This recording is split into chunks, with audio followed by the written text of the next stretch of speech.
Ya, salut à toi, j'espère que tu vas bien, que tu es en pleine forme et que tu pètes le feu. Je te souhaite la bienvenue dans cette nouvelle vidéo, dans cette quatrième vidéo du marathon de septembre 2021 pour t'accompagner dans cette nouvelle rentrée un peu spéciale encore en ces temps troublés, on va dire, mais ô combien challengeant et intéressant d'un point de vue personnel et collectif. Aujourd'hui, justement, puisque l'on est dans une société qui, selon ce que l'on peut lire sur les réseaux sociaux, semble se séparer, semble être totalement individualiste et dépourvue de sens commun et d'intérêt pour l'extérieur, eh bien, j'ai envie de mettre le doigt aujourd'hui sur quelque chose de fondamental et qui est l'une des origines certaines des souffrances que tu peux expérimenter aujourd'hui. Pour le sujet d'aujourd'hui, j'ai envie de l'introduire avec une citation de Bouddha que j'aime beaucoup, qui est que la source primaire de la souffrance chez l'être humain, c'est de désirer obtenir ce qui est inatteignable et désirer éviter ce qui est inévitable. Je la répète pour toi parce qu'elle est quand même cossue celle-là. La source primaire de la souffrance chez l'être humain, c'est de désirer obtenir ce qui est inatteignable et c'est de désirer éviter ce qui est inévitable. Et donc, ce que je vais te présenter aujourd'hui, ce sont 6 lois que l'on pourrait considérer comme universelles chez l'être humain. C'est comme les lois de la gravité ou de l'électromagnétisme dans l'univers. Elles sont inévitables, elles sont indéboulonnables et il y a des lois qui régissent aussi notre fonctionnement en tant qu'être humain, en tant qu'espèce un peu particulière. Et si tu espères pouvoir vivre à un moment donné de ta vie en dehors de ces lois ou sans ces lois, eh bien, une chose est sûre, tu seras déçu, tu seras frustré, tu seras en colère. Bref, tu auras cette impression, cette sensation que la vie est injuste avec toi, que tu n'as rien à y faire et que personne ne te comprend et que du coup, tu te sens un peu seul dans ce grand théâtre dans lequel tu ne sais pas quel rôle jouer finalement. Justement, on va pouvoir aujourd'hui répondre à cette interrogation un peu existentielle de savoir quel est notre rôle, quel sens donner à notre existence et quelle place prendre auprès des autres et auprès de soi-même au travers donc de 6 attentes. Et c'est sûr et certain que tu en nourris au moins une, 6 attentes donc qui inévitablement te rendent malheureux ou malheureuse. Ok, like, c'est parti. La première attente, c'est espérer vivre en dehors de ton système de valeurs. À savoir donc comparer ton système de valeurs à celui de quelqu'un d'autre. Sur les 3 dernières vidéos, on a beaucoup parlé du système de valeurs. Je pense que c'est un sujet qui est très important, qui en tout cas, moi, prend de plus en plus de place dans ma perception que j'alimente pour ma vie au quotidien, dans ce que j'enseigne, dans ce que je transmets également à tous mes clients. Et c'est super important parce que c'est vraiment la boussole qui va guider toutes nos émotions, qui va guider toutes nos perceptions, qui va guider tous nos actes, conscients et inconscients, surtout inconscients. Et on a souvent l'impression d'être en dehors du chemin, on a souvent l'impression d'être pas au bon endroit parce qu'on se rend compte, en fait, quand on ouvre les yeux, qu'en fait, on vit en dehors de son système de valeurs pour au moins 2 raisons. La première, c'est que on va vouloir satisfaire les envies ou les rêves de quelqu'un d'autre à travers notre propre expérience. C'est souvent ce qu'on retrouve donc dans l'exemple cliché d'enfants qui deviennent médecins, qui deviennent avocats ou qui reprennent l'affaire familiale pour faire plaisir à papa ou maman, ou les enfants qui sont exhibés sur des scènes de chant ou de télé ou je ne sais pas quoi, pour que la mère ou que le père puisse vivre son rêve d'enfant à travers en fait son enfant à lui. Donc là, du coup, l'enfant, on lui impose un système de valeurs qui ne correspond pas forcément à qui il est. Enfin, là, je prends l'enfant, c'est un exemple. Hein. Donc, inévitablement, à un moment donné, si l'enfant n'est pas pris en considération dans son système de valeurs, eh bien, il va vouloir tout envoyer péter, il va vouloir se révolter, et les parents seront dans cette posture où je ne comprends pas, après tout ce qu'on a fait pour lui, on l'a mis au devant de la scène, il est connu ou je ne sais pas quoi, et pourtant, il n'est pas content. Mais oui, mais parce qu'en fait, tu le nourris à partir de ton système de valeurs à toi, et il est important au bout d'un moment que tu puisses considérer ce qui est important pour lui, dans sa vision du monde, dans ses désirs, et dans ce qu'il a envie d'accomplir lui, sans avoir en fait le prisme de ton regard à toi sur le monde. Deuxième chose, c'est que on a cette tendance à comparer en fait nos actions dans notre système de valeurs aux actions d'un autre dans son système de valeurs. À savoir que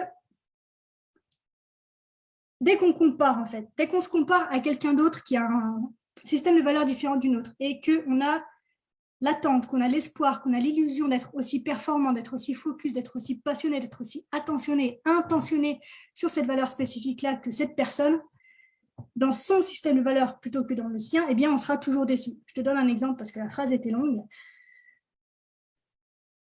Un exemple qui revient souvent, ça va être l'argent. Par exemple, on a tous ce fantasme un peu de vouloir devenir riche rapidement. C'est un sujet putaclic sur Internet qui fait du bruit.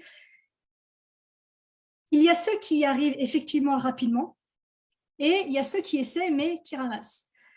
La différence entre les deux, c'est que, par exemple, celui qui y arrive rapidement, l'argent, la notion d'argent, de garder l'argent, de faire mûrir l'argent et de s'enrichir, en fait, est en valeur numéro 1. La personne qui essaie et qui ramasse, peut-être que sa valeur numéro 1, ce sera sa famille, ce sera de passer du temps de qualité avec ses enfants. Et donc, du coup, espérer être aussi performant dans le fait de gagner et de faire fructifier son argent que la personne qui a la valeur numéro 1, argent, c'est un fantasme, c'est une illusion. Ça ne veut pas dire que tu ne vas pas y arriver, ça veut dire que tu ne vas pas y arriver aussi vite que cette personne-là. Et inversement, c'est-à-dire que la personne qui a la valeur numéro 1 en argent, elle, effectivement, elle va pouvoir s'enrichir très vite, mais peut-être que ses relations avec sa famille sont pourraves. Et donc, en fait, on peut se jalouser dans les deux sens. Tout ça pour dire qu'on est efficace, on est attentif, on est focus, on est énergisé sur des notions qui nous sont propres, sur des notions qui sont intrinsèques, sur des valeurs qui correspondent à ce que notre vie, une fois de plus, démontre. Et dès lors que l'on se compare à un système de valeurs qui ne nous correspond pas, qui n'est pas le nôtre, eh bien, on va commencer à mettre toutes ces étiquettes du type auto-sabotage, du type procrastination, etc., etc. Alors qu'en fait, ces étiquettes-là, peut-être qu'elles sont un signe que ce que tu fais ou que la façon dont tu le fais, parce que des fois, c'est de l'ordre du détail, eh bien, peut-être qu'en fait, ça ne te correspond pas, ça ne nourrit pas tes valeurs, ce n'est pas fait en alignement avec ce que ta vie démontre comme étant important pour toi.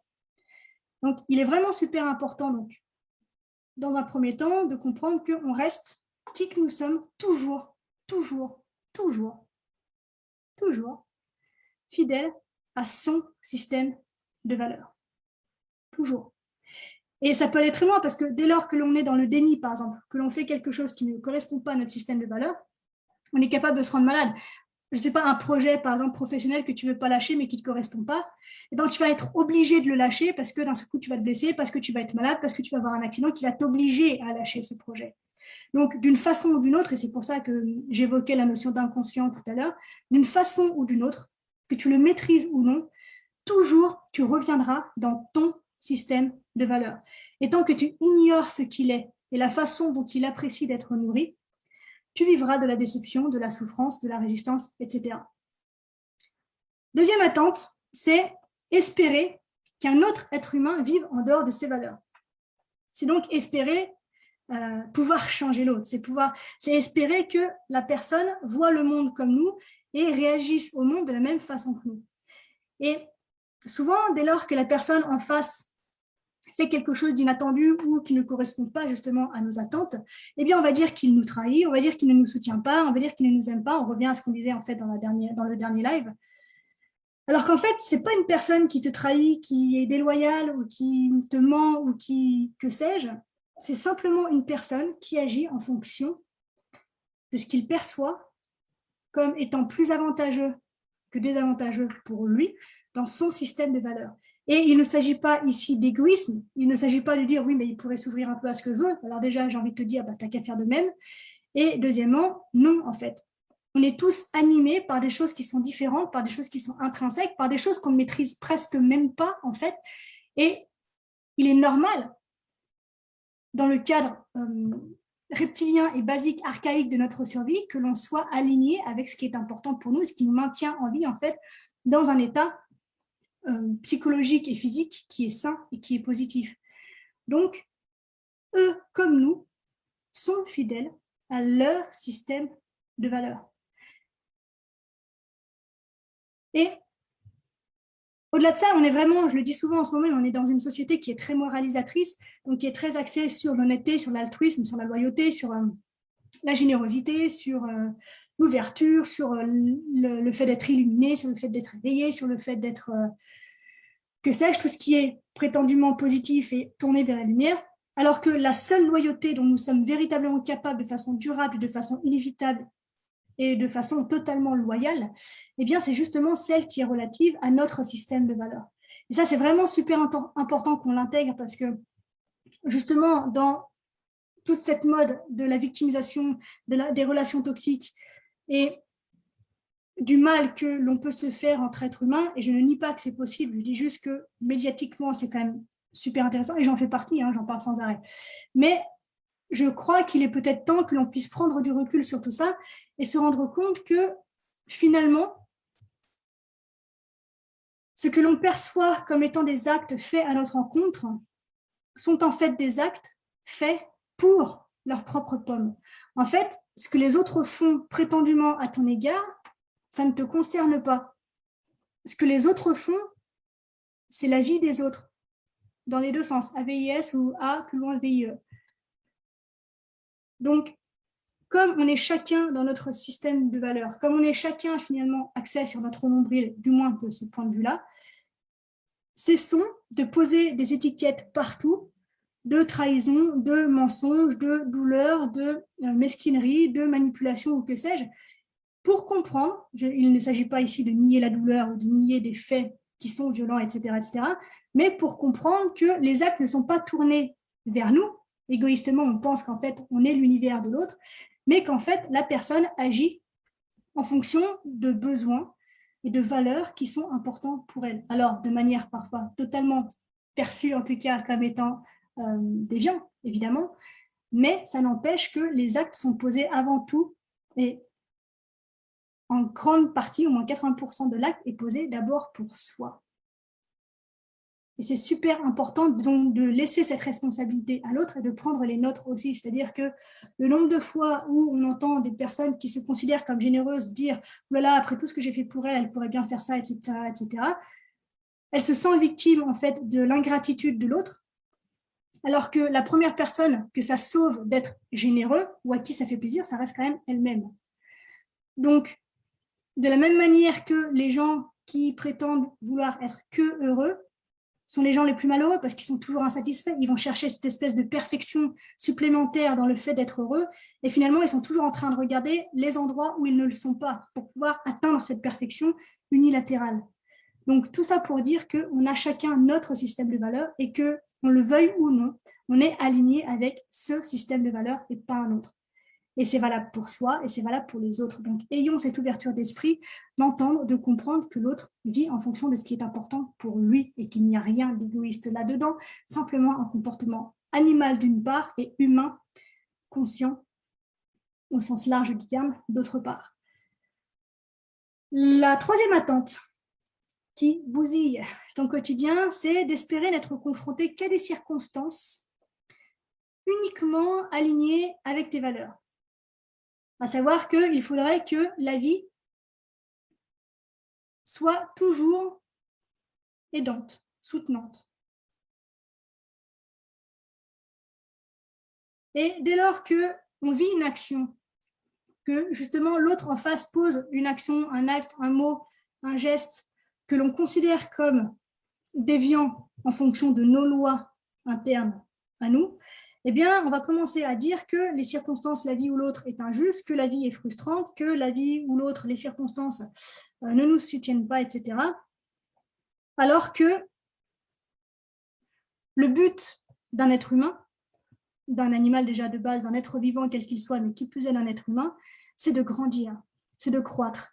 Et on est en colère, on est frustré, on est déçu, on est agacé dès que l'on perçoit qu'une personne ou une circonstance nous amène plus d'inconvénients que d'avantages dans notre système de valeurs, alors que pour grandir, pour croître, donc pour vivre cette essence inhérente à la vie humaine, on a besoin autant de soutien que de challenge. Ça, une fois de plus, c'est absolument inévitable. Donc, même si tu es aligné avec tes valeurs, même si tes valeurs sont nourries H24, tu vivras toujours soutien et challenge au même degré.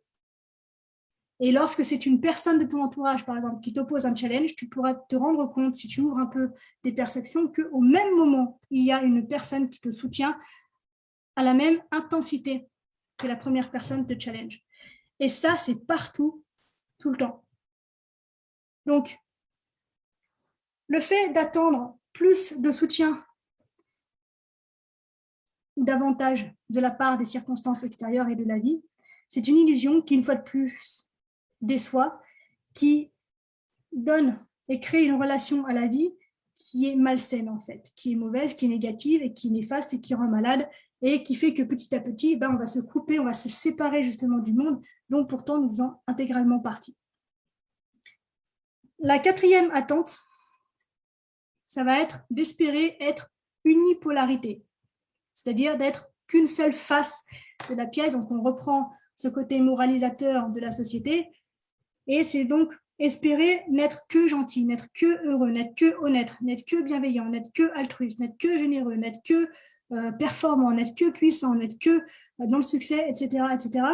Et en gros, c'est nourrir l'illusion que dans le futur, tu ne vas pouvoir exprimer qu'une partie, en fait, de l'énorme panel de comportements et de traits de caractère humains. Et bien sûr, éventuellement, si cette partie peut être celle que l'on considère comme positive ou qui est en tout cas socialement admise, eh bien, c'est mieux. Et pourtant, c'est impossible.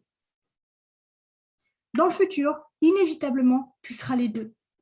Tu seras gentil et méchant, tu seras confiant et peureux, tu seras motivé et démotivé, tu seras heureux et malheureux, tu seras joyeux et triste, tu seras généreux, tu seras avare, tu seras ombre et tu seras lumière, tu seras les deux. C'est inévitable parce que tu es un être humain. C'est tout. Il n'y a pas à juger ça, il n'y a pas à culpabiliser de ça, il y a juste à reconnaître qu'on est les deux. Et espérer n'être que 50% des comportements et traits de caractère possibles, c'est espérer ne vivre qu'à moitié. Et dès lors que tu travailles à l'intégration et à l'acceptation de ces deux polarités en toi, là, tu es complet, là, on parle d'authenticité, là, on parle de liberté. Mais dès lors que tu t'empêches de vivre une partie de la vie, une partie de la réalité, sous prétexte que c'est mieux d'être vu comme ça, tu te fais du mal. Et tu nourris quelque chose qui n'existe pas, une attente qui, une fois de plus, n'existe pas et est totalement irréalisable. Donc, la cinquième attente, je pense que tu l'as deviné, c'est espérer qu'un autre être humain soit une bipolarité. Donc, c'est espérer que les personnes de ton entourage soient que gentilles, que heureuses, que soutenants, que présents, que rigolos, que bienveillants, que amoureux, que passionnés, que gentil, etc., présent, etc., etc. Et c'est un fantasme. De la même façon qu'on vient de se donner le droit d'être les deux, les autres personnes sont également les deux. Et espérer que l'autre personne soit parfaite tout le temps, c'est du pur fantasme. Et c'est ce qu'on retrouve beaucoup quand on dit que l'amour dure 3 ans, parce que durant ces 3 premières années, on est dans ce côté un peu enivrant de l'amour et de la passion, où on se rend compte que la personne, effectivement, elle a de l'humour, qu'elle est présente, qu'elle a telle qualité, qu'elle a tel talent. Et petit à petit, le temps passe, on apprend à vivre ensemble, on se rend compte que, ah bah merde, il fait la porte ouverte, par exemple. Ou, oh, tiens, elle pète au lit. Ou, ah, finalement, elle ne se maquille pas tous les jours. Là, c'est ultra cliché, mais c'est pas grave, l'image est là. Mais se rendre compte que, lui, tiens, il se lève à midi, il ne faut rien de ses journées. Alors que pourtant, au début, je trouvais que cette capacité qu'il avait de prendre son temps et de vivre l'instant présent et de savourer chaque instant comme il l'entendait, c'était inspirant, etc. Mais du coup, petit à petit, l'écran un peu rose de fumée s'efface pour laisser place à la réalité. Et plus vite, en fait, tu te libères, tu lâches ton attente irréaliste de l'existence du jour sans la nuit, quelque part, et bien plus vite tu te libères de la souffrance. Puisque, rappelle-toi, ce fameux proverbe, cette maxime chinoise qui dit que la douleur est inévitable mais que la souffrance, elle, est optionnelle.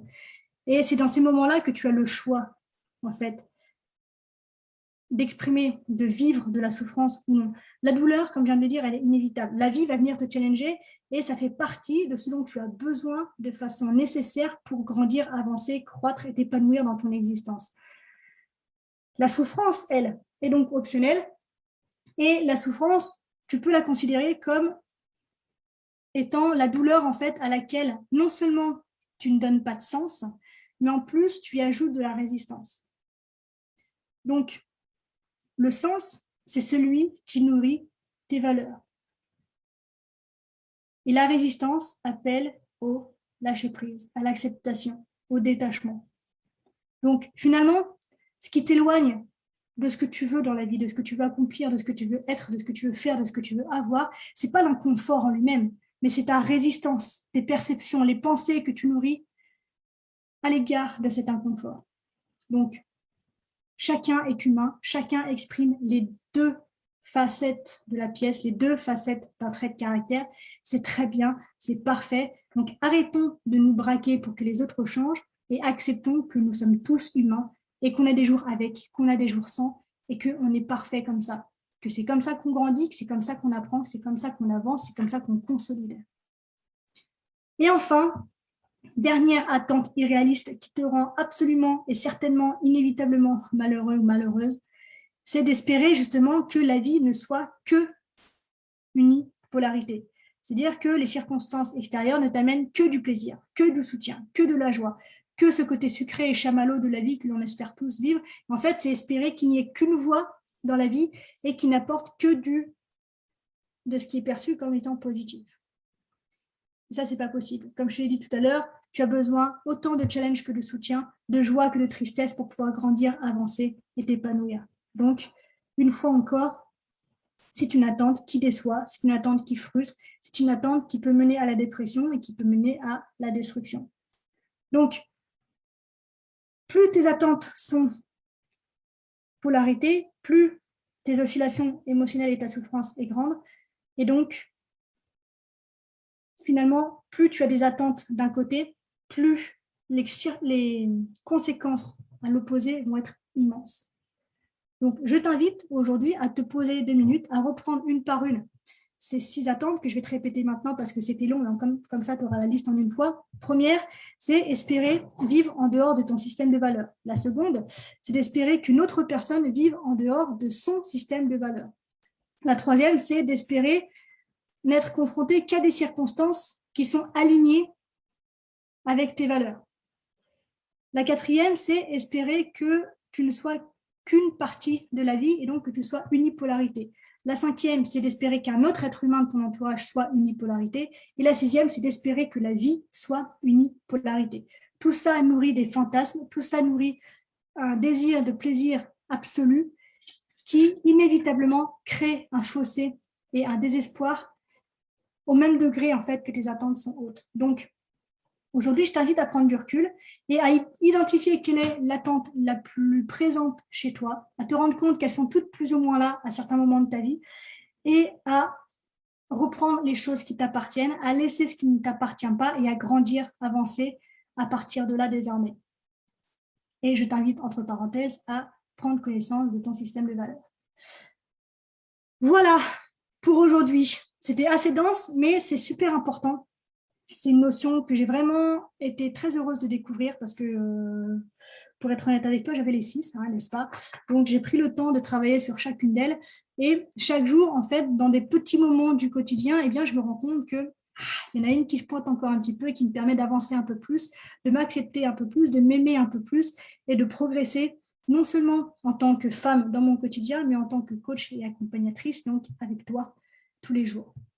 Donc, voilà, si tu as envie d'aller plus loin, parce que c'est un sujet que j'aborde évidemment en coaching, donc si tu as envie d'aller plus loin sur le sujet, si tu as envie de te libérer définitivement de tes souffrances et d'être véritablement libre de tout ce carcan moralisateur qui nous oblige à tenir une position qui ne nous convient pas, eh bien, n'hésite pas à prendre rendez-vous gratuitement avec moi par téléphone pour 1 heure de coaching, gratuit donc, durant lequel, un coaching durant lequel, 1 heure de coaching durant laquelle, eh bien, on éclaircira, on mettra de la clarté sur ce que tu vis en ce moment et on va pouvoir ensemble élaborer des stratégies pour que tu puisses non seulement y voir plus clair, mais avancer à partir de ce sur quoi tu as mis ta conscience. Donc voilà, je te laisse là pour ce soir. Prends le temps de réécouter peut-être la vidéo parce qu'elle est dense, je sais, mais elle est super importante. C'est le genre de vidéo que je peux faire un peu plus approfondie en coaching, mais c'est c'est une pépite, ce que je te donne aujourd'hui. Donc, mets de la valeur dessus, mets de la conscience dessus, mets de la responsabilité dessus. Et je peux t'assurer que si tu fais ça, que tu prends ces choses-là en considération, tu as vraiment un pouvoir de libération et de reconnexion de ton être qui est immense. Donc voilà, je te laisse avec ce beau cadeau-là aujourd'hui. On se retrouve demain donc pour la partie numéro 5. N'hésite pas à me poser tes questions, à interagir avec moi dans les commentaires. On se retrouve donc demain soir, même heure. D'ici là, bien sûr, prends soin de toi, sois reconnaissant envers la vie et surtout, n'oublie jamais que tu es la personne la plus importante de ta vie et que de ce fait, tu mérites ce qu'il y a de meilleur. Je t'aime. À la revoyure.